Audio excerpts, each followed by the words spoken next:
Assalamualaikum warahmatullahi wabarakatuh. Alhamdulillah hamdan katsiran thayyiban mubarakan fih kama yuhibbu rabbuna wa yarda. Asyhadu an la ilaha illallah wahdahu la syarika lah wa asyhadu anna Muhammadan abduhu wa rasuluhu allazi la nabiyya ba'da. Allahumma shalli wa sallim wa barik ala Muhammadin wa ala alihi wa ashabihi wa man tabi'ahum bi ihsan ila yaumiddin. Wa ya ibadallah usikum wa nafsi bitaqwallah faqad fazal muttaqun. Qala ta'ala fi kitabil karim a'udzu billahi samii'il 'aliim minas syaitonir rajim min hamzihi wa nafthihi wa nafsihi ya ayyuhalladzina amanu taqullaha haqqa tuqatih wa la tamutunna illa wa antum muslimun. Alhamdulillah, ma'asyiral muslimin, kita mendapatkan pelajaran pada pagi hari ini. Kita waktu sholat tadi menjalankan dua sunnah. Yang pertama sujud tilawah. Sudah pernah kita sampaikan sujud tilawah ini salah satu keutamaannya adalah ketika membaca ayat-ayat sajadah, ayat-ayat sujud, maka kita disunahkan baik ketika kita sedang sholat, baik ketika kita sedang membaca Al-Quran, atau mungkin kita yang sedang mendengarkan orang yang membaca Al-Quran lalu melewati surat As-Sajdah yang ada sekitar 15 tempat di dalam Al-Quran, maka kita disunahkan untuk sujud tilawah. Dan menurut para ulama, menurut jumhur, kesepakatan para ulama, doa yang dibaca ketika sujud tilawah itu adalah doa ketika kita sedang sholat seperti biasanya. Kemudian tadi kita tuh melakukan sujud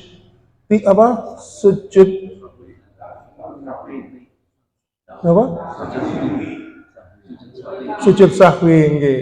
Kalau pikir dengan buat tenan ternyata sujud sahwi itu ada dua versi. Ketika teringat di dalam sholat, ya, ketika sholat tadi kan lupa tidak rukuk, ketika masih dalam sholat sujudnya itu di akhir ketika menjelang salam. Dalam sebuah hadits yang lain, Rasulullah itu ketika selesai sudah sholat, ya, beliau ngimami, diingatkan oleh sahabat, ya Rasul, dengan tadi itu kurang satu rakaat. Oh iya, nah iya, beliau langsung sujud sahwi. Jadi sujud sahwi itu ada dua versi. Yang pertama ketika masih ingat dalam gerakan selama sholat itu belum diakhiri salam, atau ketika sholat itu sudah selesai. Nah, ada pendapat ulama lagi, kalau misalnya rakaatnya kurang, ada yang cukup sujud sahwi, ada yang cukup ditambah dengan gerakan rakaat yang kurang. Tentunya ini banyak dalil dan latar belakang mereka dalam mengambil hukum. Tentunya kita harus mengikuti sesuai dengan pemahaman kita. Oleh karena itu, ma'asyiral muslimin, yang saya tekankan di sini adalah ketika manusia itu lupa, ya, maka pada dasarnya manusia itu lupa. Karena Rasulullah SAW mengatakan, aku ini manusia biasa. Maka Rasulullah pun juga menjadi manusia biasa yang tidak pernah luput dan lupa. Makanya sujud sahwi ini disyariatkan karena Rasulullah pernah lupa. Makanya di akhir surat Al-Baqarah Allah mengatakan, ya Allah, janganlah engkau menghukum kami karena lupa, karena kealpaan kami. Karena lupa itu sifat dasar manusia. Dan sebaik-baik manusia adalah menyadari dirinya sering melupakan atau lupa atau mungkin berbuat khilaf. Dan sebaik-baik orangnya demikian adalah semakin banyak dia bertobat, memohon ampun kepada Allah Subhanahu wa taala. Baiklah ma'asyiral muslimin wa zumratal mu'minin rahimakumullah.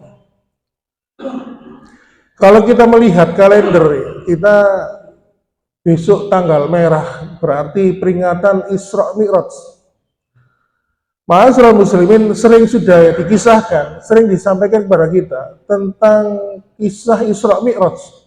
Tetapi karena memori kita sebagai manusia itu pendek, maka tidak ada salahnya pada kesempatan pagi hari ini kita akan menyampaikan, membahas tentang Isra Mi'raj. Tetapi yang ingin saya sampaikan adalah bukan Isra Mi'rajnya Nabi, tetapi jauh sebelumnya. Jadi Allah itu pernah mengisrakan hambanya. Dan hamba yang pertama diisrakan itu bukan Nabi Adam. Jauh sebelum Nabi Adam diciptakan, jauh sebelum bangsa Adam diciptakan, Allah telah mengisrakan salah satu hambanya. Ma'asyiral muslimin wa zumratal mu'minin rahimakumullah. Pembahasan ini saya ambil dari kitab Bidayah wa Nihayah yang dikarang oleh Imam Ibnu Katsir. Di dalam kitab itu, Imam Ibnu Katsir menyampaikan bahwa dulu Allah itu pernah menciptakan suatu kaum, suatu bangsa, klan kalau istilah kerennya ya, di mana bangsa itu adalah bangsa yang merusak. Mereka senantiasa melakukan kerusakan sehingga akhirnya Allah mengkiamatkan kiamat yang pertama untuk mereka. Dengan apa? Dengan mengutus utusannya membawa batu api, di mana kaum yang merusak ini namanya kaum bangsa api. Jadi bangsa api dihancurkan dengan batu api. Dan tentunya ini bukan dongeng Darwin dan dongeng cerita film Avatar ya. Memang ini ada. Jadi kadang-kadang kalau kita melihat film itu ada film kartun, film dongeng bangsa api dihancurkan dengan api. Seperti itu khayalan, padahal sebenarnya ini ada. Dulu pernah terjadi. Jauh sebelum Nabi Adam diciptakan. Lalu ma'asyiral muslimin, ketika bangsa api itu dihancurkan oleh Allah, maka Allah pun berkalam, berkata kepada malaikat Jibril, "Ya Jibril, itu ada putra, yaitu Raja Jan." Ya. Bangsa api itu punya raja, namanya Raja Jan. Raja Jan punya putra. Ya malaikat Jibril, ada itu putranya Raja Jan. Ambillah dia, didiklah dia. Kemudian ajak dia mi'raj ke langit-langitku, bahkan ke surga, kata Allah kepada Jibril. Dan diajarkanlah akhirnya apa? Malaikat itu mengajarkan zikir, kalimat-kalimat zikir kepada anak Raja Jan yang bernama Akhyas.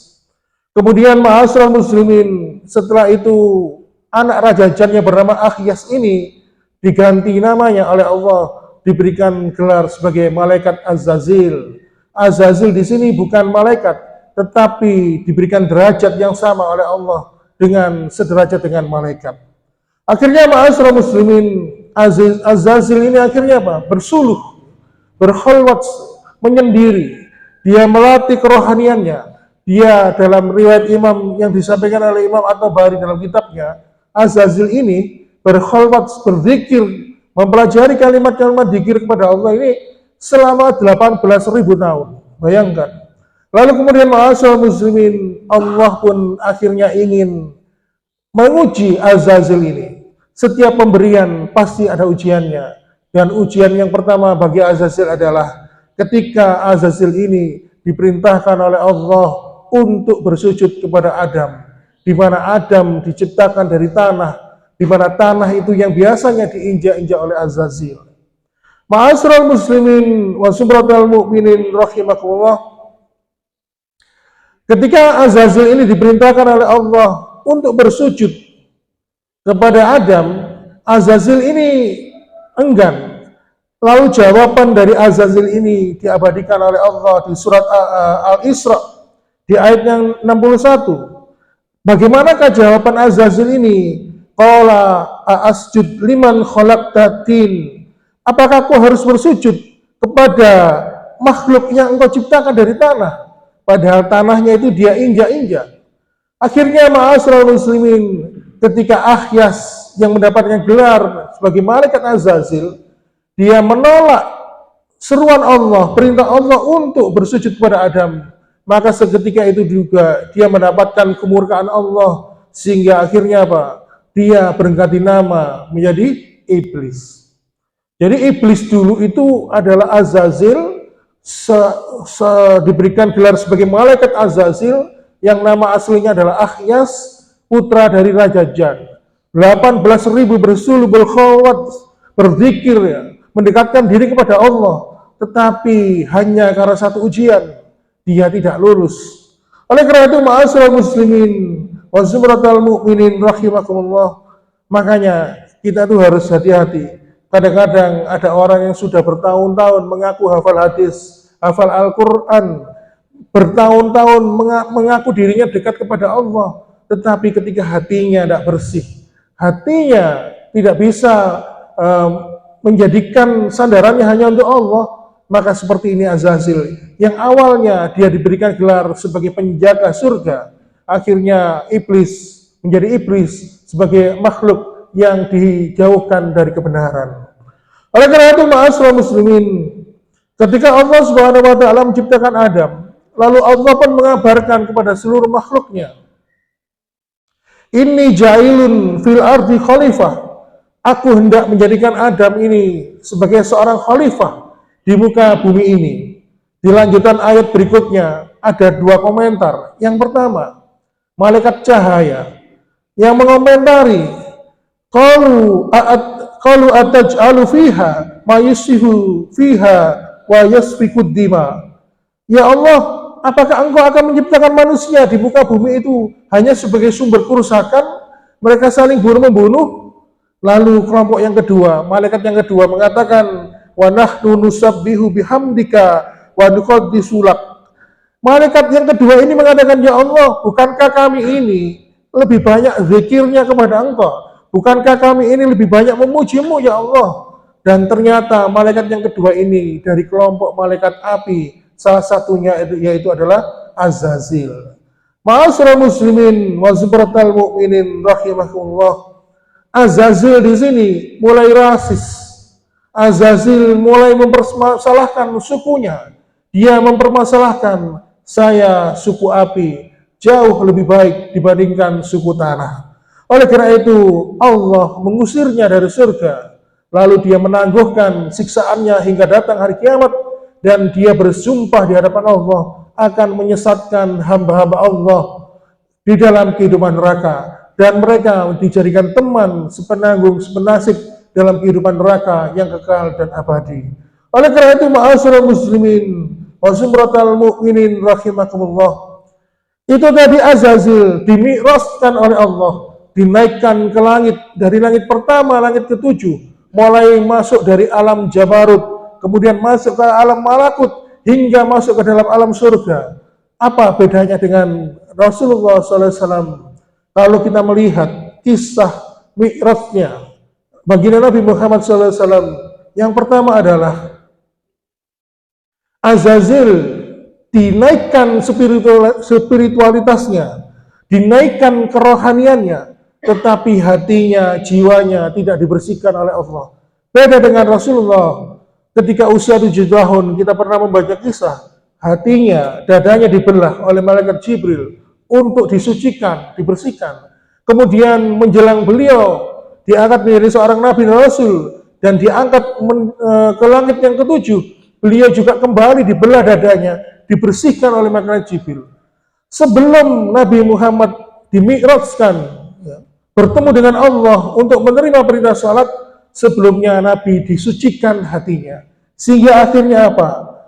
Akhirnya Nabi Muhammad SAW mempunyai banyak pengalaman spiritualitas, menjadi lebih menjadi menghindar dari sifat sombong, tinggi hati, angkuh dan sebagainya. Berbeda dengan Azazil, spiritualitasnya meningkat, hatinya belum dibersihkan, sehingga ketika dia mendapatkan ujian yang pertama, diperintahkan untuk sujud di hadapan Adam, dia mengatakan, ana khairum minhum, aku lebih baik daripada dia.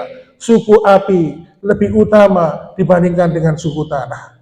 Oleh karena itu, ma'asyiral muslimin wa zumratal mu'minin rahimakumullah, peristiwa Isra dan Mi'raj ini adalah hadiah yang terindah dari Allah kepada Sang Kekasih, yaitu baginda Nabi Muhammad SAW. Kenapa? Karena beliau mengalami ulul azmi, tahun-tahun kesedihan. Baru saja istrinya wafat, kemudian pamannya pun meninggal dunia. Paman yang senantiasa melindungi beliau. Dan kemudian dia juga waktu itu mau hijrah ke kampung Taif. Tetapi ketika hijrah ke kampung Taif ini, beliau mendapatkan sebuah ujian. Tidak hanya kalimat-kalimat verbal yang diterima, tetapi juga batu, kerikil yang tajam. Kemudian dijuluki sebagai orang gila, sebagai orang yang tersihir. Akhirnya membuat Rasulullah SAW pun sedih. Dan akhirnya datanglah malaikat Jibril menawarkan bantuan. Apakah bantuan dari malaikat Jibril itu? yaitu memberikan bantuan untuk menghancurkan kaum Taif. Tetapi Rasulullah mengatakan, la fa innahum la ya'lamun. Aku tidak mau Jibril, karena sesungguhnya mereka itu tidak mengerti tentang apa yang aku sampaikan. Mudah-mudahan, kata Rasulullah, selepas dari mereka muncullah sebuah generasi yang beriman dan bertakwa kepada Allah Subhanahu wa taala. Inilah contoh bagaimana kelembutan hati Rasulullah SAW. Beda dengan Nabi Nuh. Nabi Nuh itu berdakwah selama 900 tahun. Tetapi setelah 900 tahun itu hanya sedikit sekali umat yang mengikuti beliau. Sehingga akhirnya Nabi Nuh ini jengkel. Akhirnya apa? Dia meminta kepada Allah untuk menghancurkan umatnya. Apa alasannya? Innaka intazazum yudhillu ibadaka wala yalidu ila fajiran kafara.